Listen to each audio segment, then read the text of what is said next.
font la queue devant les portes de l'Empire des Morts, et je vous signale qu'on vend même des hot-dogs et du Coca-Cola.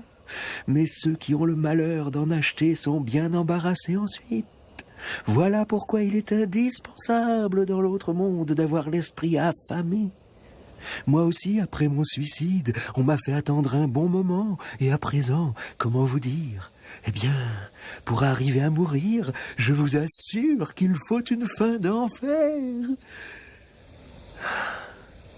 Ces mots m'ont beaucoup réconforté.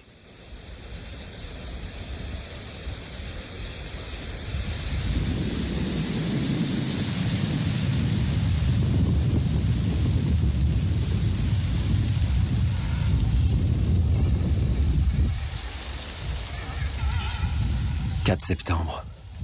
J'ai froid. J'ai passé la journée enroulé dans une couverture. On dirait que le sang ne circule plus jusqu'au bout de mes doigts. Il me suffirait de marcher 1 kilomètre pour retrouver la piste cyclable, mais j'ai beau me dire que si je veux demander de l'aide, c'est vraiment ma dernière chance. Ça ne me trouble pas pour autant, parce que ça me dégoûterait de m'écrouler sur le chemin. La seule voie qui te reste, c'est de mourir. Cette pensée m'a tranquillisé. Ici, je peux rester couché. Le haut de mon corps bouge assez facilement. C'est le bas qui n'a plus de force. L'espace d'un instant, je me suis dit que c'était par manque d'exercice. Quel imbécile je fais.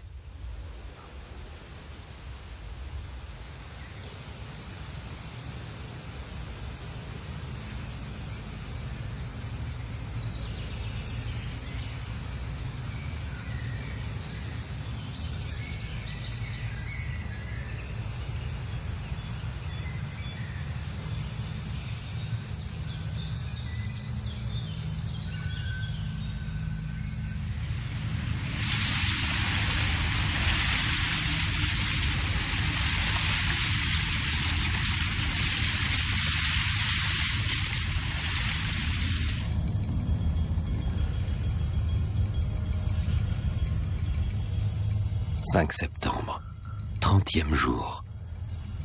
Je n'ai jamais eu aussi mal à l'estomac. J'ai pris un calmant.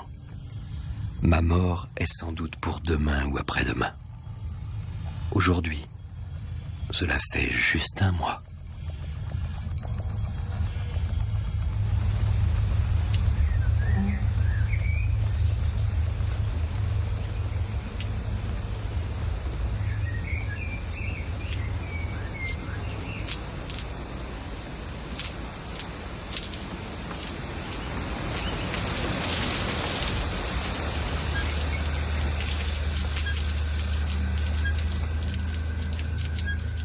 « 6 septembre. Je souffre. C'est donc que je suis vivant. »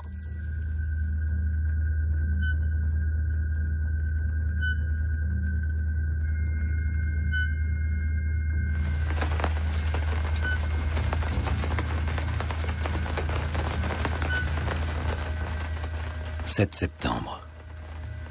Le son de ma radio est presque inaudible. Cette compagne s'est donc affaiblie elle aussi. Tout comme ma voix qui s'éraille de plus en plus. Je suis encore vivant, même si je ne mange plus rien depuis 1 mois. Mais ma radio, elle, va bientôt perdre la voix quand ses piles seront usées. J'ai beau porter 2 paires de chaussettes, un pull-over et une doudoune, je n'arrête pas de trembler. Comme si l'hiver était déjà arrivé dans ces marais.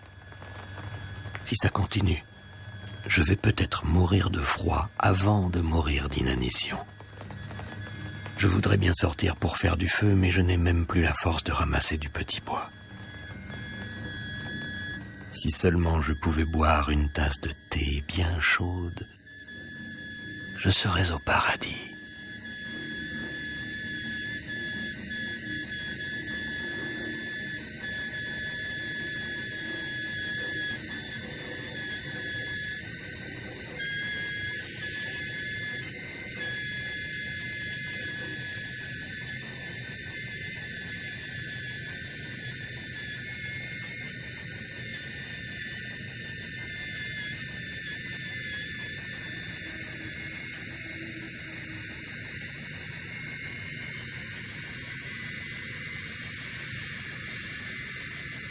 8 septembre.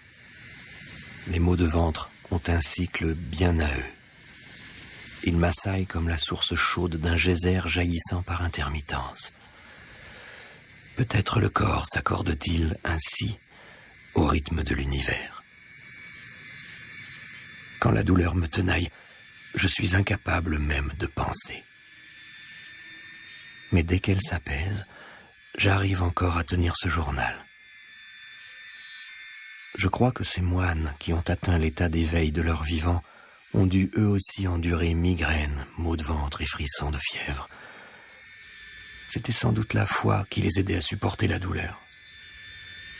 Pour ma part, n'ayant pas la foi, je la supporte sans lui trouver le moindre sens.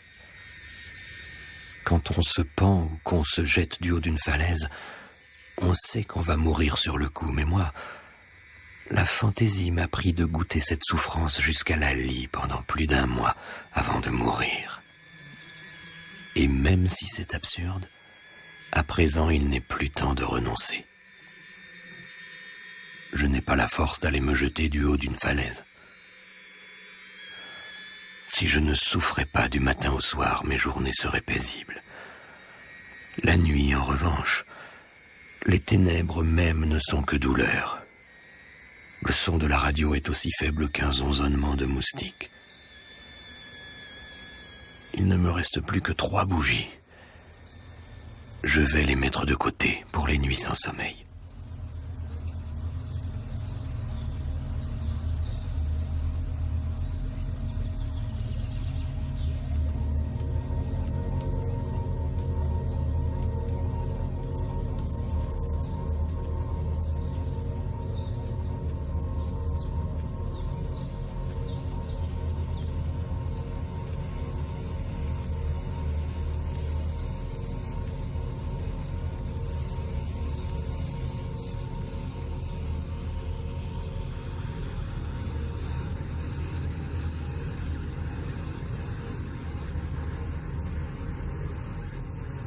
« 9 septembre. Le froid de la nuit dernière était aussi perçant que des centaines d'aiguilles piquées dans mon corps. Mais la douleur dépasse de loin la sensation de froid. Finalement, j'ai utilisé l'une des bougies. Mon pouls bat à toute vitesse. Je sens bien que mon cœur pulse le flux sanguin dans l'ensemble de mon corps pour en élever la température. Mon corps s'accroche à la vie. Soudain, percevant comme une présence auprès de ma cabane, j'ai crié « Je suis ici !» J'étais persuadé que le chauffeur de taxi chargé de me transporter dans l'autre monde avait perdu son chemin et qu'il était là de me chercher. Je suis incapable d'aller à pied jusqu'au fleuve Styx qui mène à l'au-delà. Mes jambes ne me portent plus. J'avais envie d'observer le processus qui allait me conduire vers la mort, d'où mon choix de me suicider par le jeûne.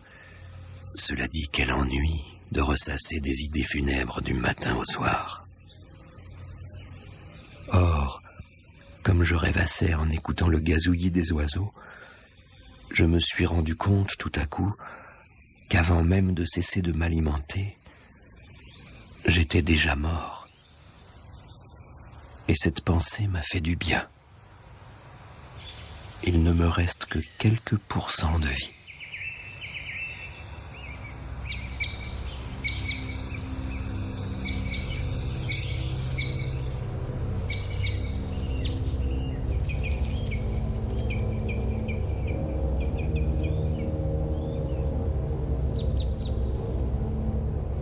« 10 septembre, 35e jour.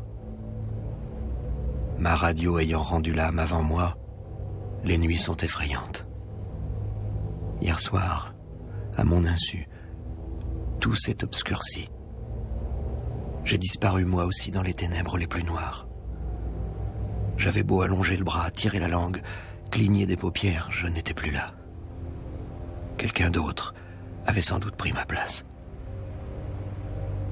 Ouvrant les yeux en pleine nuit, je me suis cru déjà dans l'autre monde. Dans le noir, il n'y a plus de sujet, plus de verbe, plus de qualificatif, ni présent, ni passé, ni futur. Seulement des idées qui défilent en boucle dans la tête. Des idées, toujours en suspens, sans commencement ni fin. Parce qu'il faut absolument continuer de penser à quelque chose, ne serait-ce que pour calmer un peu l'angoisse de n'être plus qu'une absence.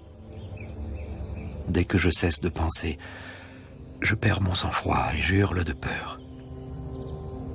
Lorsque l'obscurité cède la place à une faible lueur qui monte d'abord le long de mes jambes, la mort se fait oublier un instant. Lumière, potion, obscurité, poison.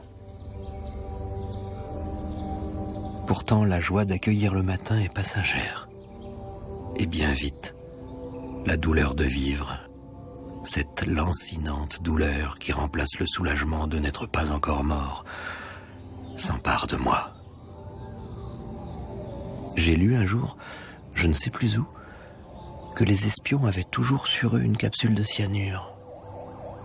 Ils sont donc prêts, en cas de besoin, à l'avaler pour se dérober à leurs responsabilités, ce qui revient à dire que l'espion meurt pour autrui, alors qu'il serait si bien, au moins au moment de mourir, de ne le faire que pour soi. Il y a toutes sortes de manières de se suicider, mais la mort par inanition, c'est la plus individualiste. Pendant de longs jours, on est face à soi-même. On lutte contre soi. C'est vraiment une façon ingrate de mourir et pourtant, je me sens fier d'avoir pu supporter cette souffrance pendant 35 jours. Car j'ai accompli une chose que personne n'aura envie d'imiter.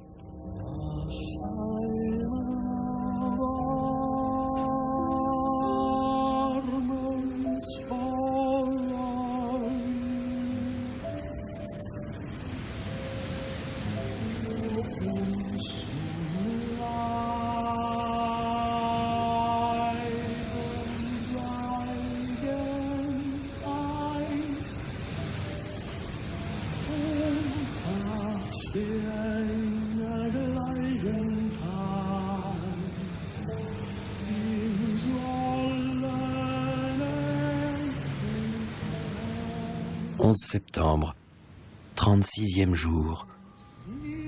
Pour me distraire un peu, j'ai tourné le bouton de la radio. Une phrase d'un opéra que j'avais déjà entendu a résonné dans le silence. Les piles se sont un peu rechargées. J'ai eu droit à une petite heure d'écoute. L'énergie a reflué dans tout mon corps et j'ai senti sourdre en moi le courage de mourir. «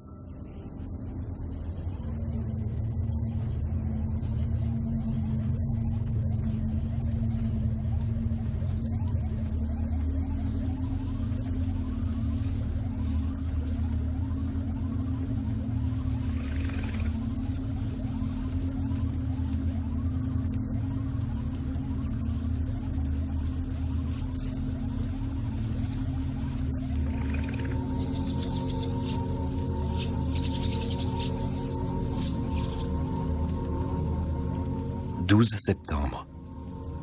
La pluie tombe, cesse, retombe. Il semblerait que les tourterelles scindent le monde en deux. Un monde avec de l'eau, un monde sans eau. L'homme, lui, peut bâtir dans sa tête les mondes les plus divers. Alors qu'il est encore vivant, il est capable d'imaginer une vie après la mort. Cependant, cette faculté est parfois bien encombrante. Maintenant, je voudrais aller vers la mort sans penser à rien.